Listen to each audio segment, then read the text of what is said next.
If you listen very, very carefully, you will hear rain. You hear that? Those are gunshots in the background. But I'm not here to talk about gunshots. I'm here to talk about the reason, after 2 years of being in denial, that I'm finally admitting I have got a problem with this channel. And the solution to that problem means that actually quite a lot of you need to head on over, hit that unsubscribe button, leave, and never come back. And I think we should probably talk about the reasons behind that. Okay, so for the last year, I've been putting in a last-ditch concerted, can't pronounce words, effort to try and make my channel profitable. You might say, why can't you just enjoy making videos and be happy with that, Stephen? Well, the reason is that I spend 50% of my time, more than 50% of my time, on the YouTube channel. The other 50% of time is spent on my client work, my commercial work, but I only make a fifth of my income from this channel, and I probably spend just about all of that reinvesting in the channel on gear and equipment and things like my van. So the YouTube channel is not really profitable at all. Well, it isn't, because I'm getting the money and I'm spending the stuff, so it's breaking even, but it needs to be more than that. And the reason it needs to be more than that was kind of brought home to me this summer when my client work went.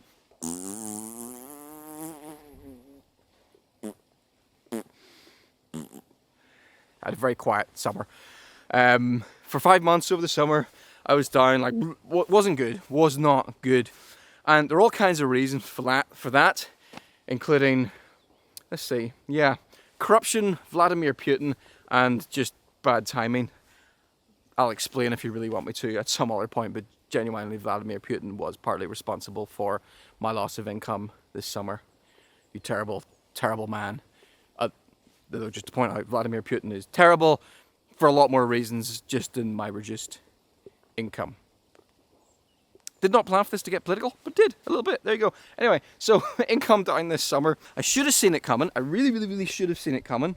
And one of the reasons, probably 5 other reasons I didn't see it coming, was because so much of my time was concentrated on YouTube. Often when my client work gets quieter, I tend to ramp up the YouTube side of things, but the YouTube side of things doesn't really make the money that covers the client stuff when it's quiet, so didn't see it coming. But so let's talk about why the YouTube channel isn't particularly profitable. My YouTube channel has mostly grown from the tech videos that I've produced. If you're here and you love my outdoors videos, you'll be surprised to hear that.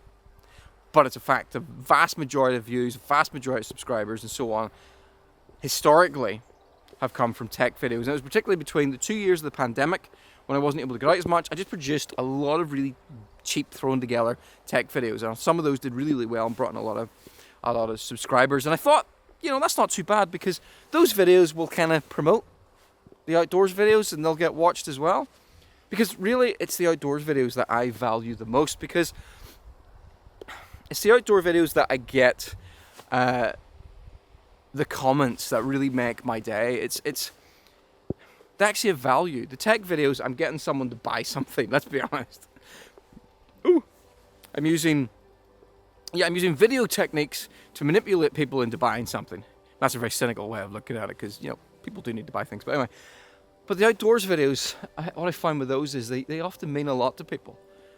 And I see that in the comments when I get people who said that they started hiking because of me, they start exploring the local area because of the videos, or I turn up to races and people come up to me and say, I'm here because I saw your video from last year.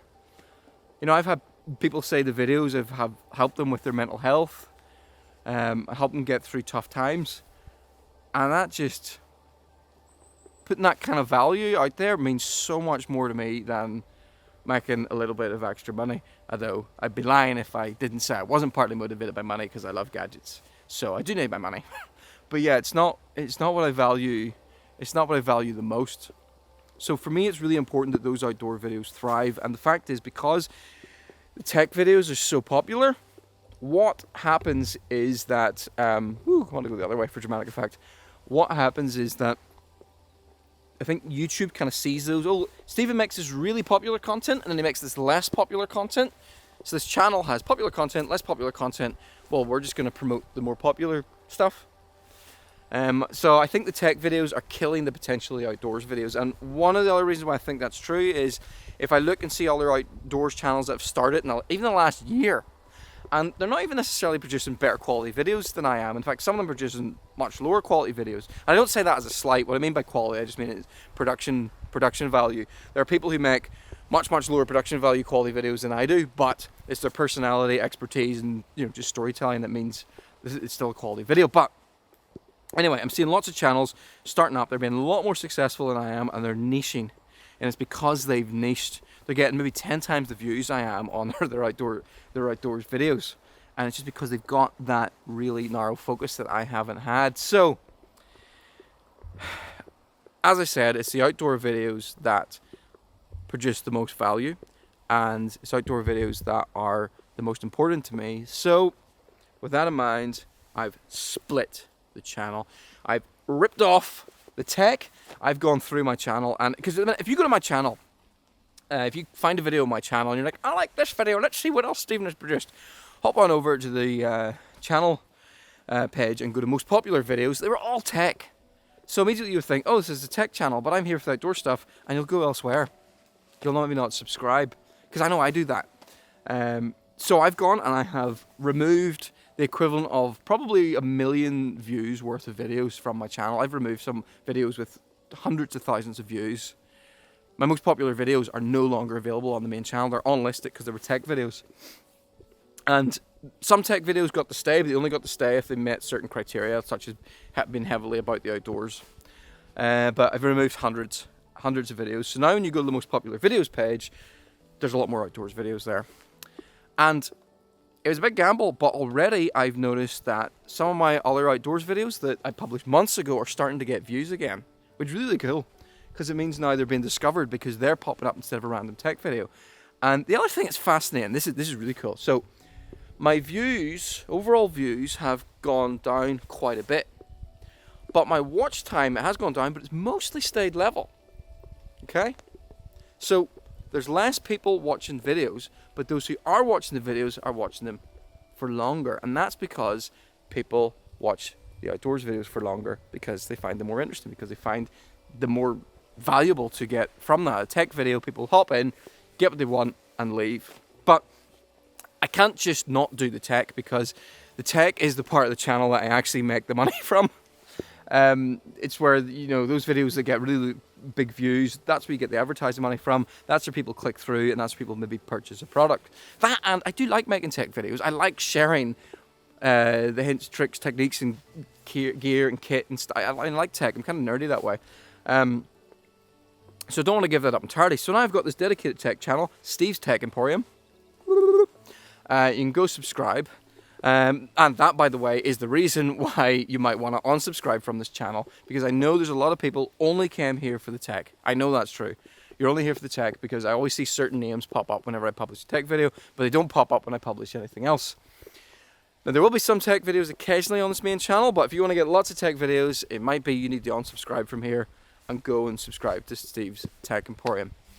Oh, there's also the possibility at some point I'm going to split off running into its own channel, but I haven't decided on that yet, but we'll ignore that for now. So we've got the tech channel on one side, and in theory, because that's the more popular type of content, it should grow quicker, and hopefully it'll maybe start becoming profitable, and it'll then pay for me to be able to make the types of videos I actually want to make, which is the more outdoors side of things.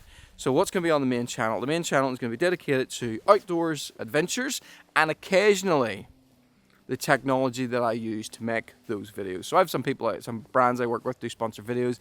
Insta360, if they want their video on the main channel, it's going to go on there, but it's going to have a strong outdoors focus. But that main channel is going to be about hiking, camping, running. There's going to be paddle boarding coming up this year, cycling. I want to do some bike packing, and also trying to use it as a platform to tell more other people's stories. I have a few people lined up that I think are interested, and I just want to, tell their story as well. Thank you so much for watching. Also, thank you to Louise. Louise, my dear wife Louise, who's been such a support in these hard times. Sounds like somebody's let her home from the war. But yeah, Louise has been great. Louise has been really, really supportive in my mad capers. I mean, she rolls her eyes a lot at me. you know, which I think is pretty, you know, part of the course. I think that's fine. But yeah, Louise has generally been great in supporting my mad schemes, even if she doesn't always understand why I'm doing them. So thanks very much, Louise. Love you lots. And thank you to everybody who subscribed, and of course thank you to all the channel members who support this channel on a monthly basis. And I hope you all have, this is New Year's Eve, which I'll hopefully have published this on. So I hope you all have a fantastic new year and a wonderful 2023. Thanks for watching, and maybe someday I'll bump into you in the middle of the woods while it's raining. Although don't sneak up on me, because it might have a pointy object. Stabby, stabby, stabby, stabby, stabby. That's for, I can't remember who that's for. You'll know it. You'll know it. Bye.